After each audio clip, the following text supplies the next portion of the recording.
Inspector Pradeep Sharma ji, Jaipur police. Radhe Radhe महाराज जी। महाराज जी, मैं police अधिकारी हूँ।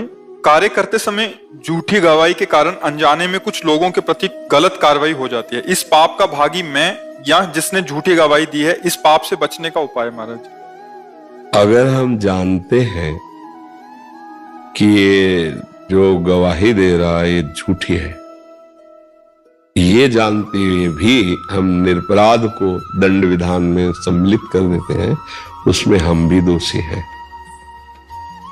अगर आपको पता नहीं है और आप उस साक्ष्य देने वाले के अनुसार दंड देते हैं। महाराज जी, अगर साक्षी हम हों, इनका ऐसा भाव है कि हम कचहरी या न्यायाधीश के आगे इनकी गवाही, तो आपको जिसकी गवाही दे रहे हैं आपको पक्का सबूत मिलना चाहिए। वही कह रहे हैं कि झूठी गवाही। इसमें महाराज जी ऐसा है कि आमतौर पर महिला अपराध के संबंध में मेरा क्वेश्चन है, क्योंकि इसमें क्या है कि विधान ऐसा कर दिया है, संसद ने ऐसा कानून ही बना दिया जिसमें ये है कि महिला ने जो कह दिया वो फाइनल है। अब हमें पता है वो गलत कह रही है। हाँ, ये तो अब इसमें तो फिर हानि हो जाएगी। अब वो पाप किसके है? नहीं, इसमें तो बहुत बड़ी हानि हो जाएगी। मान लो अपनी वो किसी जलन को पूर्ति करने के लिए किसी के लिए कुछ भी बोल दे और उसको हम सपोर्ट करके दंड दिला दे तो बेचारा निरपराध मारा जाएगा ना। तो हाँ, तो वैसे फिर मतलब कहीं ना कहीं तो हमको लौट करके इस विषय में देखना चाहिए। क्या ऐसा कानून बन चुका है? हमें तो पता नहीं कि मतलब जो बोले सो ब्रह्म वाक्य नहीं, पर उसमें कई नहीं, इसमें इतनी तो ऐसा कानून तो मुझे नहीं लगता कि जो बोले सो ब्रह्म वाक्य उसकी जानकारी करनी चाहिए। नहीं, ऐसा दुरुपयोग हो जाएगा। क्यों? कानून ऐसा है महाराज जी, आरोप लगा दिया महिला ने, अब सिद्ध करने की जिम्मेदारी सामने वाले पक्ष की होती है। तो ये कभी कभी बड़ा कठिन होता है कि हम अपने आप को निरपराध कैसे सिद्ध करें। तो ये कठिनाई के विषय में समझौता है। पर इसमें तो अधर्म हो ही जाएगा। अधर्म तो हो ही जाएगा ना। मान लो किसी द्वेषवश, ईर्ष्यावश या प्रलोभनवश किसी कारणों से, हमें नहीं कह रहे कि अगर कहीं ऐसा किसी भी माता बहन के साथ हुआ तो दंडनीय अपराध है, उसे अवश्य दंड मिलना चाहिए।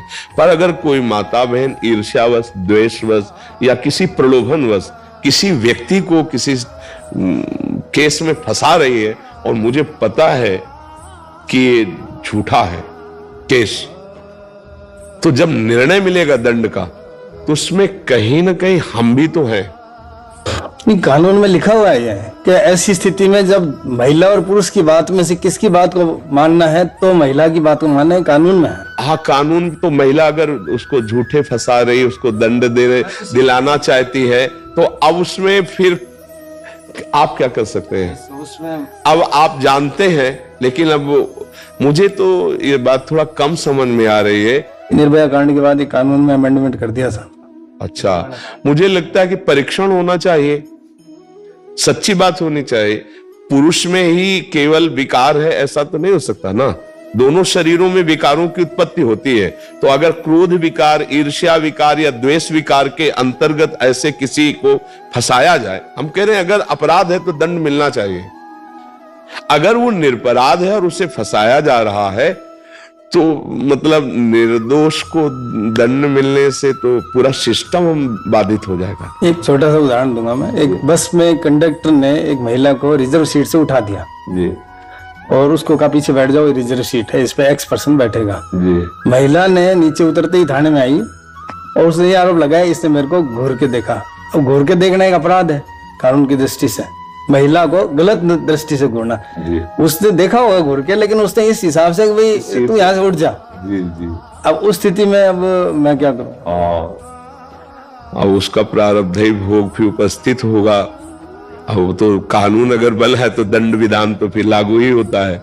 ऐसी स्थिति हमारा हम कहाँ खड़े हैं उस स्थिति में, ये जानना चाह रहा था। नहीं, कानून के अंतर्गत आप एक कानून के सेवक हैं तो आपको कानून के अनुसार ही चलना होगा। हाँ, फिर इसीलिए बहुत सावधानी वर्णन की गई। नहीं, फिर राजा को भी नरक मिलता है, ये भी ध्यान रखना। राजा को भी स्वर्ग और परम पद की प्राप्ति प्रजा से ही होती है और राजा को भी नरक और दुर्गति की प्राप्ति प्रजा से ही होती है।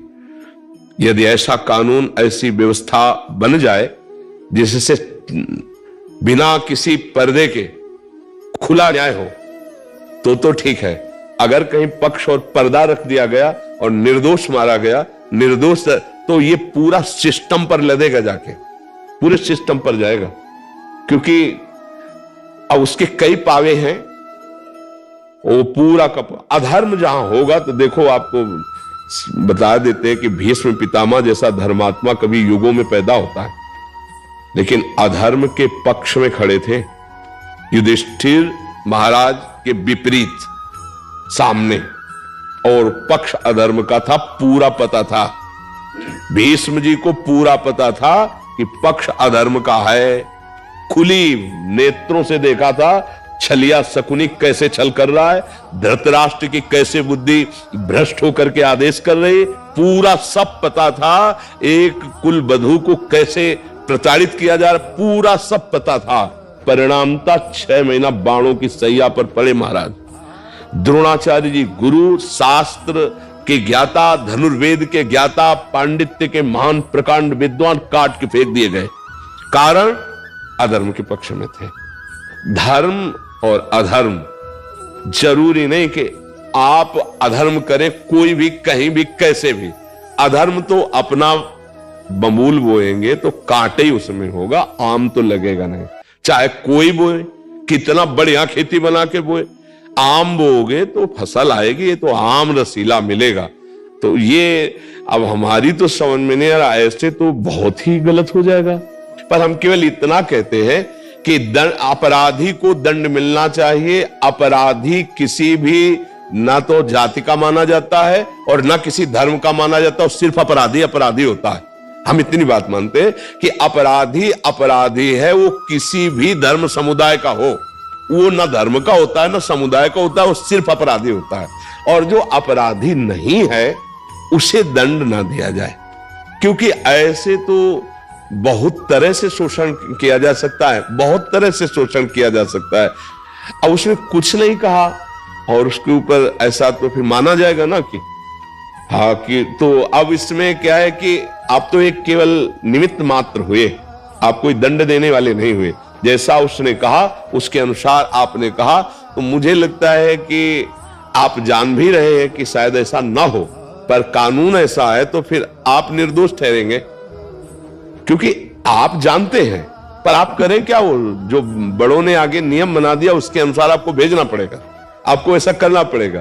तो अब आप क्या करें, आप जान तो रहे हैं, पर आप क्या करें, वो आगे बड़ा निर्णय ऐसा है। तो इसमें तत्काल तो आपको दंड मिला ही कि आपका हृदय जला, तत्काल तो आपको प्रायश्चित मिला ही कि आपका हृदय जला। क्या ऐसा नहीं होना चाहिए। अब आगे का हिसाब आगे वाला जानेगा, पर यह बड़ा मतलब डरावना विषय है, क्योंकि अगर कोई किसी राग द्वेषवश, किसी ईर्ष्यावश किसी को किसी के प्रति भी कैसा तो वो लागू हो जाएगा। तब तो बहुत डर के चलने की बात है भाई, कभी भी कोई किसी को कैसे भी। हमें लगता है कि कुछ ऐसी जांच होनी चाहिए जिसमें सत्य का निर्णय होना चाहिए, नहीं ऐसे कभी कोई फंसा सकता है। मान लो ऑफिस में जैसे है, अब ऑफिसर उसको डांट रहा है किसी कार्य के लिए और वो अकेले हैं, मान लो सब, अब वो तत्काल लगा दे। ऐसा होता है, जैसे नव विवाह होता है आजकल की स्त्रियों के अंदर, उनको लगता है कि हम पुरुष के माता पिता के साथ नहीं रहे, अलग रहे। बीमार ससुर पे सब पे आरोप लगा देती लज्जा भंग का, तो तुरंत FIR होके, पहले तो ये कानून था कि लॉकअप में जाते थे, फिर जब इसका प्रचलन बढ़ने लगा तब सरकार थोड़ा ढील हुई और इसमें पुलिसकर्मी भी कुछ नहीं कर पाते। आपको कोर्ट में जाना ही जाना है, सारे गंभीर आरोप, क्रिमिनल एक्ट सब लग जाते हैं और सालों उसमें लग जाते हैं। हाँ, भगवान ही रक्षा करे, इस पे क्या।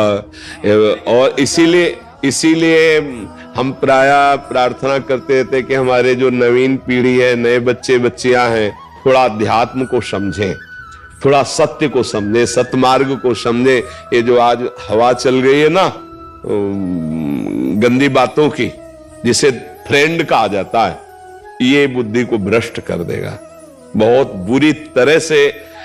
मतलब इसमें हानि होने की संभावना है। अच्छा, अब जब ऐसा कानून है, मान लो फ्रेंड बने और एक दूसरे के प्रति भाव बिगड़ गया, अब उसका भी उसका वो कंप्लेंट होते ही वो सेम सजा है, बिल्कुल सर। हाँ, तो ये इसीलिए हम बच्चे जैसे स्कूल के आते हैं, इनका तो हर बार यही शिक्षा देते हैं कि ये जो आपका गर्लफ्रेंड वाइफ फ्रेंड और ये जो बना है, ये बहुत ही घातक है, बहुत ही घातक है, जिसमें ऐसी परिस्थिति आ जाएगी कि हो सकता है आपको अपने जीवन की हत्या करनी पड़े।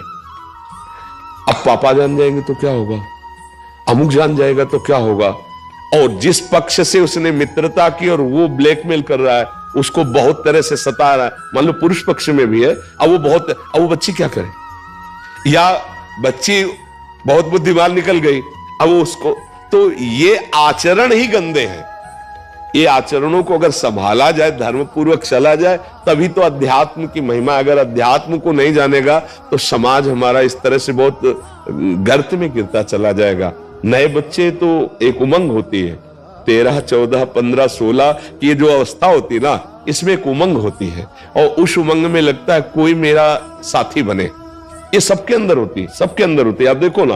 और उस समय अगर हमारा सही गाइडेंस नहीं हुआ अध्यात्म का, तो हम भ्रष्ट मार्ग में चले जाते हैं, व्यभिचार मार्ग में चले जाते हैं। ये व्यभिचार मार्ग ही तो है ना।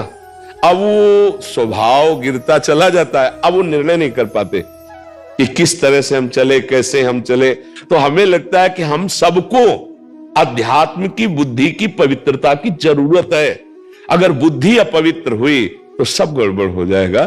तो आप जहां तक हो सके तहां तक बचाने की कोशिश करें। फिर कानून के अंतर्गत आप भी, हम भी, सब कानून के अंतर्गत है। फिर अब उसका भी कोई प्रारब्ध ही होगा। अब और समझो, जैसे किसी लड़की ने बेमतलब उसे फंसा दिया और पिटा वो, और दंड में गया, पक्का दंड हो गया उसको, तो आपको सच्ची कहते हो उसने यहां नहीं तो कोई ऐसा अपराध किया है जिसका उसको दंड नहीं मिला, तो बुद्धि फेर करके वहां से उसको दंड दिलाया जा रहा है। अवश्य में भोक्तव्यम कृतम कर्म शुभाशुभम, नहीं तो भगवान बचा लेंगे पक्का। आपकी बुद्धि में बैठ के, किसी की बुद्धि में बैठ के, या उसी की बुद्धि फेर कर उसको बचा लेंगे, यदि दंड विधान नहीं है। और अगर हो गया तो उसका कोई भोग है ऐसा, कोई कर्म ऐसा है जिसका दंड नहीं मिला और यहां से उसको दंड मिल गया। अगर हमारा कर्म भोगा नहीं गया और पाप जमा है, तो ऐसी जगह फंसा देगा जहां हमने पाप नहीं किया। बिल्कुल आप कसम खाएंगे कि कसम से पाप नहीं किया, लेकिन याद करो उस पाप को जो कोई नहीं जानता और तुमने किया, तो उसका दंड ऐसे घेर कर। तो हमें लगता है कि पूरी सृष्टि जो है वो ईश्वर के द्वारा संचालित है। अगर कभी ऐसा दंड मिलता है तो आप फिर यही सोच लो कि अब हम जानते हैं कि इसमें तो तुम नहीं हो, पर है तुम्हारा कोई कर्म तभी तुमको दंड मिल रहा है। तो हम भी निमित्त मात्र हैं, वो भी निमित्त मात्र है। वैसे सबसे प्रार्थना है ईर्ष्या, द्वेष या इन विकारों के अंतर्गत होकर निर्दोष को दंड न दिलाया जाए या दंड विधान न किया जाए, नहीं तो फिर न्याय का मतलब क्या रह जाएगा। न्याय तो यही है कि अपराधी को दंड मिले, पर बहुत मतलब अलग अलग जब हमें वार्ता करने को मिलती तब हमको भी ज्ञान होता है। नहीं तो गंगा किनारे के हमें को तो जैसे वकील, जज, इन सब भगवत स्वरूपों से चर्चा होती तब पता चलता है।